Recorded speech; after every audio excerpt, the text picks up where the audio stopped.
යාපනයේ ගමන කියන්නේ මේ මගේ පළවෙනි අත්දැකීම. අපි ගියේ එක දවසකට නිසා තව බලන්න තැන් ගොඩ තියෙනවා. අපි දැන් මේ යන්න හදන්නේ නල්ලූර් කෝවිලට. යාපනයට යනවා කියනකොටම මට මතක් වුණේ මගේ පාසල් කාලය. ඇයි දන්නවද මං එහෙම කිව්වේ? උසස් පෙළ ඉතිහාසය කරනකොට සර් නිතර අපිට යාපනය ගැන කියලා දෙනවා. ඔහු නමින් ඉන්දික ප්‍රසන්න.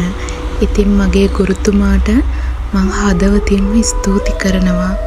එදා අපිට කියලා දුන්නු පාඩම් අද අපි ඇස්පනා අපිට දකිනකොට ඒ පාසල් කාලයට ආයේ යන්න තියෙනවා නම් කියලා ඇත්තටම හිතුණවාර අනන්තයි. මම මේ වෙලාවේ අපේ ගුරුතුමා ගැන මතක් කරමින් කලගුණ සැලකීමක් වශයෙන්. මොකද අපි කොයිතරම් ඉහළට ගියත් මුල මතක තියාගන්න ඕනේ.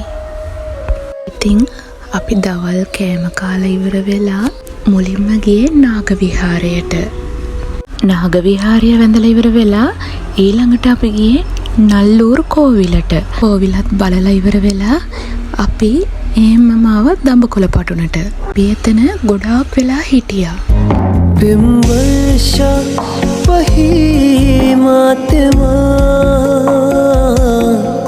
सित संखा निवी मेदा हो सज के जो आए तू आँखियों के सामने नजरा लगे ना मेरी संसारिणी मगे नन्ना दुल्हनिये मामवनाहीने ob innava wage mere mahiye jinna sona na koi hoya na koi hona je mein pittal te o sona wa khuda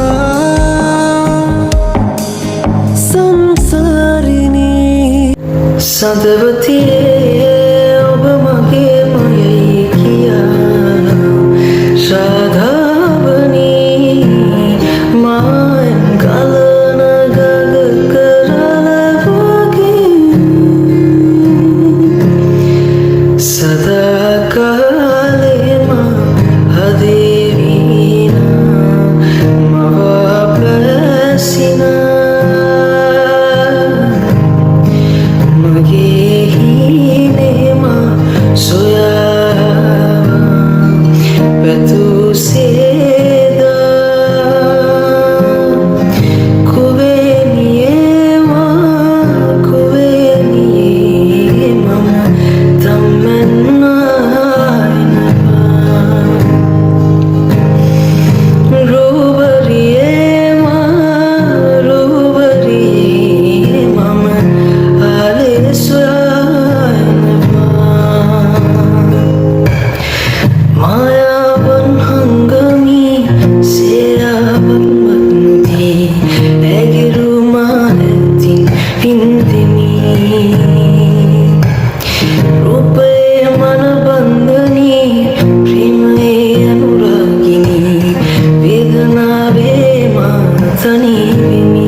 අලුත් වීඩියෝ එකකින් හමු වෙනකම් පරිස්සමින් සතුටින් ඉන්න.